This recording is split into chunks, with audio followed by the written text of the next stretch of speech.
નમસ્કાર વિદ્યાર્થી મિત્રો. તો આ લેક્ચરમાં આપણે ધોરણ 11 એમાં ચેપ્ટર નંબર 3 સમતલમાં ગતિ એમાં આજે આપણે જોઈશું સ્થાન અને સ્થાનાંતર સદિશ વિશે.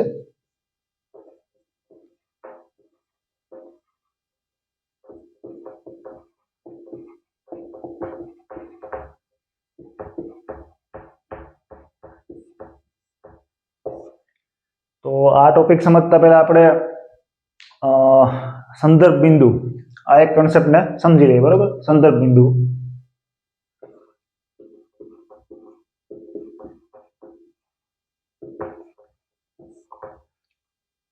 સંદર્ભ બિંદુ કોને કહેવાય? માનો કે તમે ક્યાંય બહાર ગયા છો, બરોબર.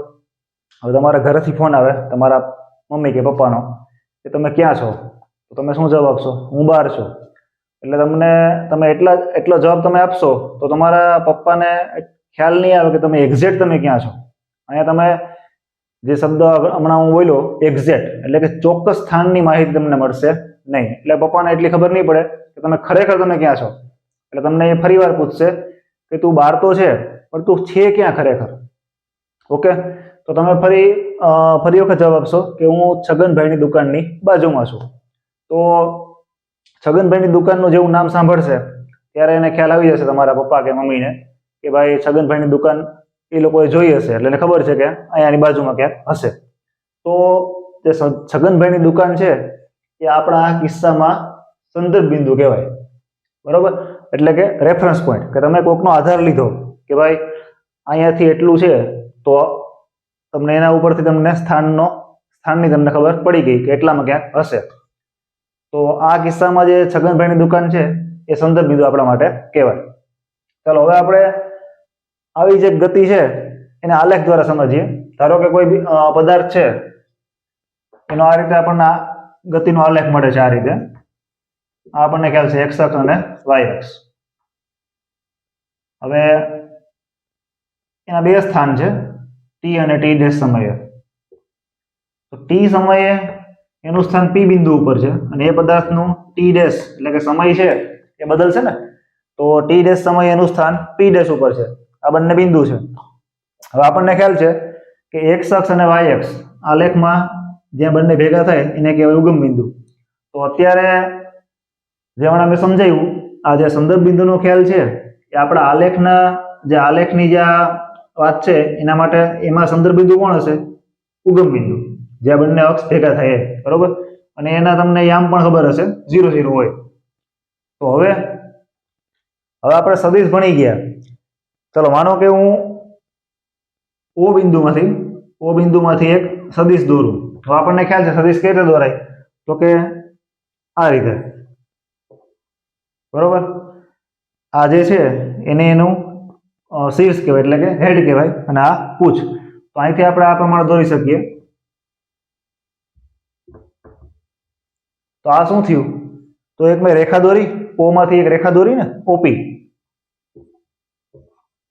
આ એક મેં રેખા દોરી. બરોબર, તો આ જે કિરણ રેખા ઓપી છે એ ટી સમયે પી બિંદુનો સ્થાન સદિશ કહેવાય એટલે કે એનું સ્થાન બતાવે. બરોબર, ટી સમયે. એ જ પ્રમાણે ચલો પી ડેશ બિંદુ, હવે આ પદાર્થ છે એ પી થી પી ડેશ બિંદુ આવી ગયો તો ત્યાં સમય બદલી ગયો. તો એ સમયે એનો સ્થાન સદિશ કેવો હશે? તો આ પ્રમાણે મળશે. એટલે અહીંયા આપણને બે સદિશ મળ્યા, એક ઓપી અને એક ઓપી ડેશ. હવે આપણે એને કોઈ સંજ્ઞા વડે બતાવી દઈએ. તો ચલો આપણે ઓપી ને આર કહેશું અને આને આર ડેશ. ઓપી બરાબર આર લખાશે અને ઓપી ડેશ બરાબર આર ડેશ. બરોબર, હવે આપણને ખ્યાલ છે કે સદિશને બે મૂલ્ય હોય, દિશા અને એનું મૂલ્ય. એટલે કે જે આર સદિશ છે એનું જે મૂલ્ય હશે એની લંબાઈ, બરોબર, એ આ સદિશનું મૂલ્ય બતાવે અને દિશા છે આ રીતે બતાવે. એ જ પ્રમાણે ઓપી ડેશ સદિશ છે એના માટે એનું મૂલ્ય છે એ એની જે લંબાઈ હશે એ આર ડેશ સદિશનું મૂલ્ય બતાવે અને આ એની દિશા. હવે આપણા પાઠ્યપુસ્તકમાં જે સદિશ છે એના માટે ઘાટા અક્ષર બતાવેલું છે, પણ આપણે કઈ ટેવ પાડવાની છે? આપણે હંમેશા એરો કરીને બતાવશું, કારણ કે લખવામાં આપણે જે લખતા હોય ત્યારે ઘાટું કરવું જરાક મુશ્કેલ પડે. બરોબર, ઓકે. ચાલો હવે હું એક નવો સદિશ બનાવું. કઈ રીતે? તો કે જે આ ઓપી સદિશ મેં દોર્યો હમણાં, એનો જે શીર્ષ છે ત્યાં આપણે એક પૂછ મૂકીએ, એટલે કે આગળ નવો સદિશ બનાવવા માટે તો એક સદિશ મળશે નવો આ રીતે, અને આ બિંદુ આગળ બંને શીર્ષ અહીંયા ભેગા થશે, તો એ સદિશ મને કેવો મળ્યો? પી પી ડેશ. ઓકે, તો આ પ્રમાણે લખાશે પી પી ડેશ. તો આ સદિશ જે મળ્યો એને આ પદાર્થનો સ્થાનાંતર સદિશ કહેવાય. કેમ? કારણ કે એનું સ્થાન બદલ્યું ને, પી થી પી ડેશ. આ એનો સ્થાનાંતર સદિશ મળ્યો આપણને. તો આ પ્રમાણે તમે સ્થાનાંતર સદિશ છે એને સમજાવી શકો. ચાલો હવે સ્થાનાંતર સદિશ વિશે એક મહત્વની વાત આપણે સમજી લઈએ. એના માટે એક એક્ઝામ્પલ લઈએ. ચલો માનો કે કોઈ એક આલેખ છે, આ રીતે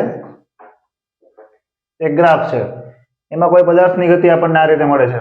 બે બિંદુ લઈ લઈએ આપણે, પી થી ક્યુ. એટલે કે કોઈ પદાર્થ છે એનો આ સ્થાનાંતર સદિશ છે પી થી ક્યુ. એટલે કે પી થી ક્યુ બિંદુ સુધી એને પહોંચવું છે. તો હવે કેટલા રસ્તા હોઈ શકે અહીંયા પહોંચવાના? તો કે ચલો આ રીતે પણ જઈ શકાય, પછી આ પ્રમાણે પણ જઈ શકાય, અથવા આ પ્રમાણે પણ જઈ શકાય. તો આપણે પહેલા અહીંયા નામ આપી દઈએ બિંદુના, ડી બિંદુ આપી દઈએ. ચલો અહીંયા એ આપી દઈએ, અહીંયા બી અને સી.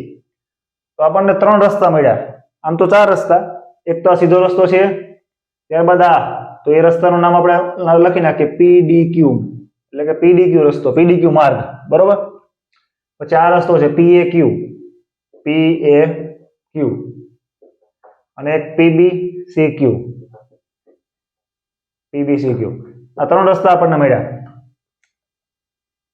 હવે તમે જોવું કે આપણે પથ લંબાઈ આગળ ભણી ગયા પહેલા, પથ લંબાઈ. તો પથ લંબાઈ કોને કહેવાય? તો કે કાપેલું કુલ અંતર. અને સ્થાનાંતર કોને કહેવાય? તો કે આપણે સ્થાનાંતરમાં કયા રસ્તે જાય છે એ મહત્વનું નથી, પહેલું અને છેલ્લું આ બે સ્થાન મહત્વના છે. તો જ્યારે આપણે આ પ્રમાણે દોરશું તો આનો જે સ્થાનાંતર સદિશ છે એનું મૂલ્ય તમે વિચારો તો હંમેશા કેટલું હશે? કાં એની પથ લંબાઈ જેટલું હશે, અથવા તો પથ લંબાઈ કરતા ઓછું હશે હંમેશા, બરોબર. કેમ? કારણ કે આ જે મિનિમમ રસ્તો છે એ કયો છે? સીધો. માનો કે આપણે આ રસ્તે ગયા તો એનું સ્થાનાંતર અને પથ લંબાઈ બંને સેમ જ હશે ને. એટલે આપણો જે સ્થાનાંતર સદિશ છે એનું મૂલ્ય હંમેશા આપણને કેવું મળશે? તો કે કુલ પથ લંબાઈ છે કાં એના જેટલું મળે, અથવા તો એનાથી ઓછું મળે, એનાથી વધારે કોઈ દિવસ મળે નહીં. તો ચલો આ જે આપણે ચર્ચા કરી એ સ્થાન અને સ્થાનાંતર સદિશ વિશે ચર્ચા કરી. હવે આપણે આગળના લેક્ચરમાં સદિશોના આગળના વધારાના પ્રકારો વિશે જોશું.